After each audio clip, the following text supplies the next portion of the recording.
Hello, everyone. I want to talk to you guys about the rioting which has been going on in the Netherlands in these last few days. Massive amounts of property has been destroyed. Cops have been attacked. People have attacked police officers by throwing rocks at them and even throwing knives at them. Stores have been attacked. Stores have been looted. In one case, a hospital was attacked. For some reason, the hospital has something to do with what they're angered by, and what is angering them is a government-imposed curfew. It is a COVID curfew. It's a curfew that's being enacted in order to curtail the spread of coronavirus. The curfew, from what I have read, goes from around 9:45 p.m. to around 4:30 in the morning. And these people who are rioting, they feel that this is excessive government overreach and that the government is encroaching on their rights by imposing a curfew due to this pandemic.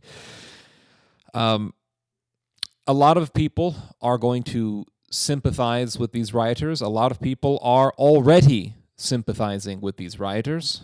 And if conservatives are going to start praising these rioters and this rioting as heroic actions being done by heroes, if they're going to praise the rioters as though they're heroes,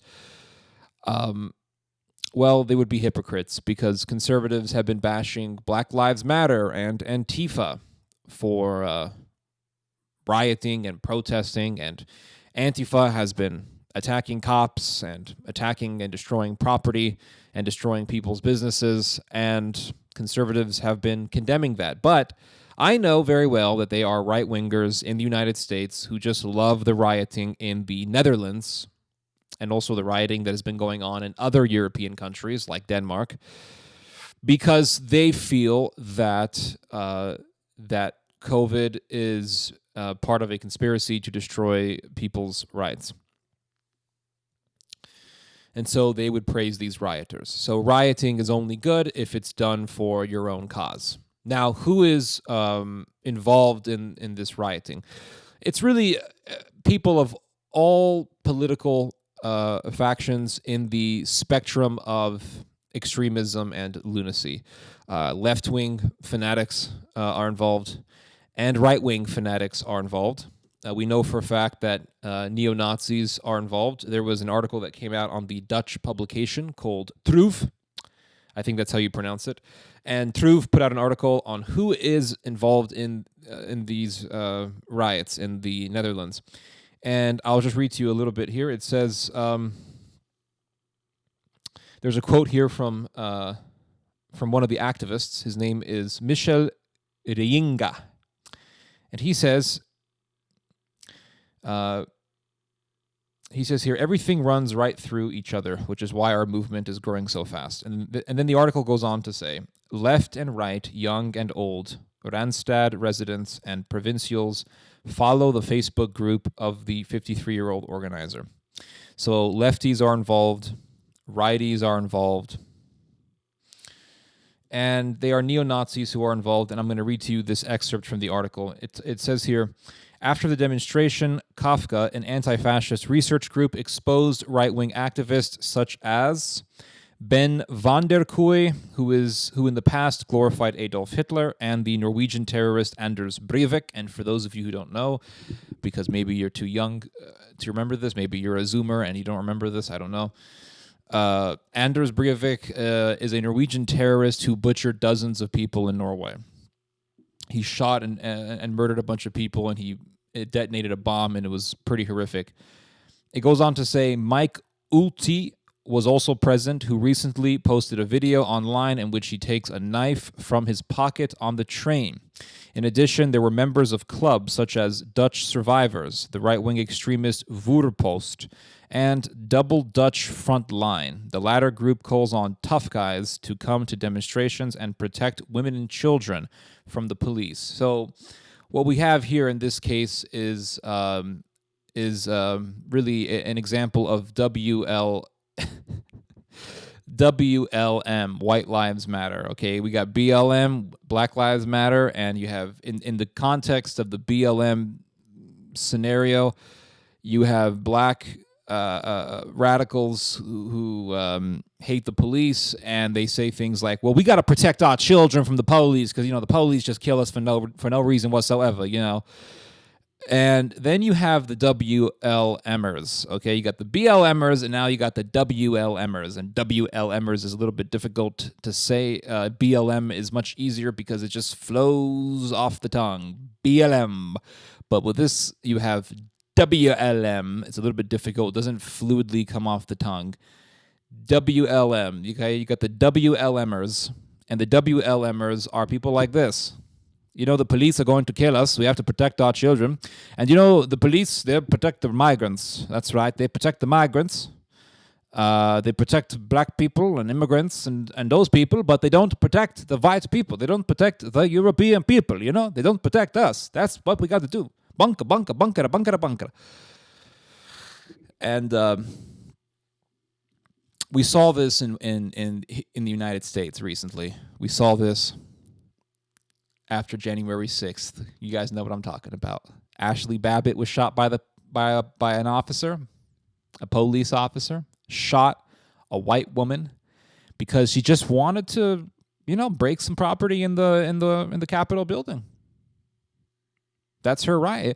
And the cop shot her, right? She was doing nothing wrong. And the cop just murdered her in cold blood.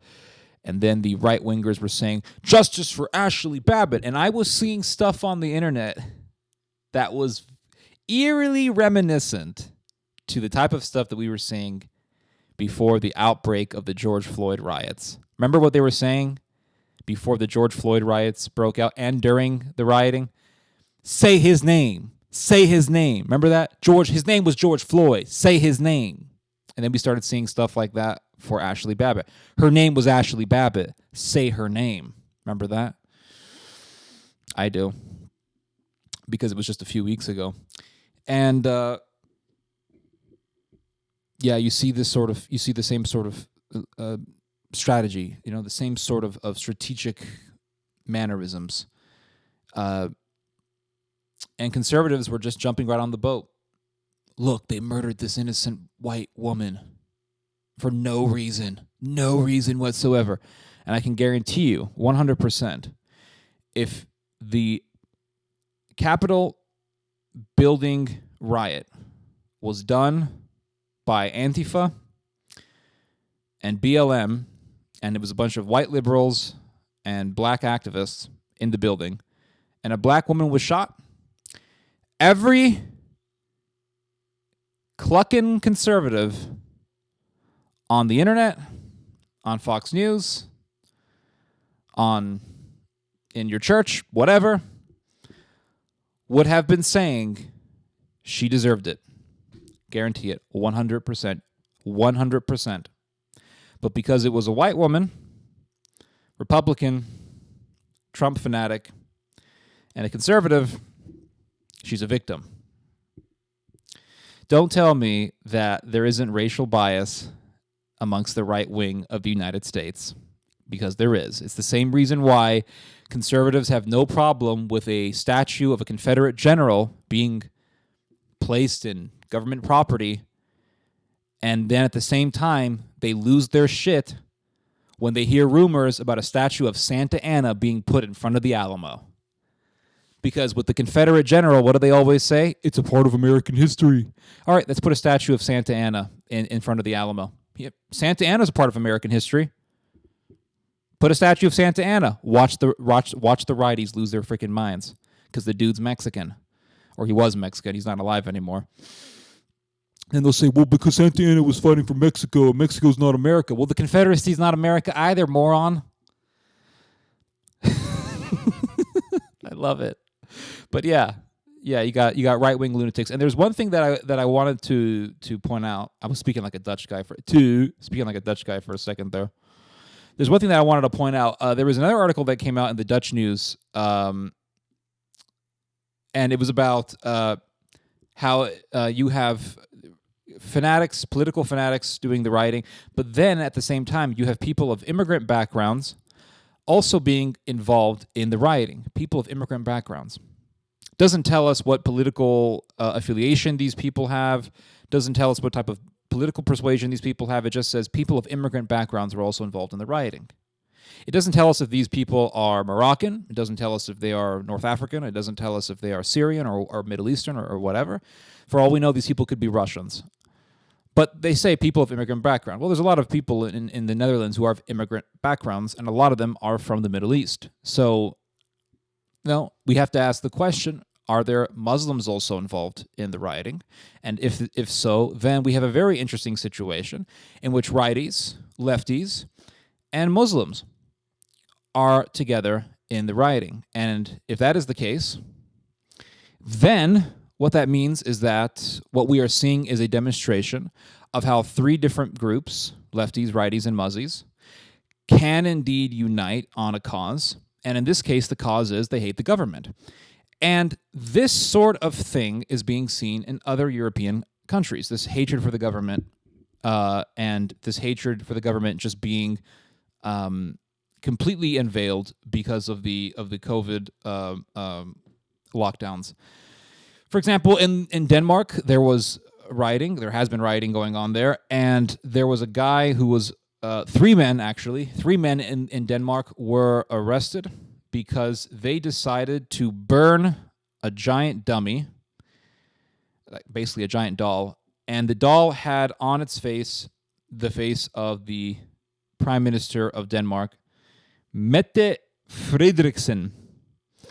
And this guy held up a sign that said, "She must be killed." So this guy was holding up a sign, right? Well, the three men, they put up this doll, they put a face of the Prime Minister on the doll, and then they set it on fire, and they put up a sign saying, "The Prime Minister must be murdered." So we've come to the point where people are on the streets calling for political assassination.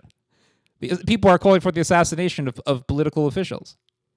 And it's considered to be acceptable by a lot of people. It's so surreal.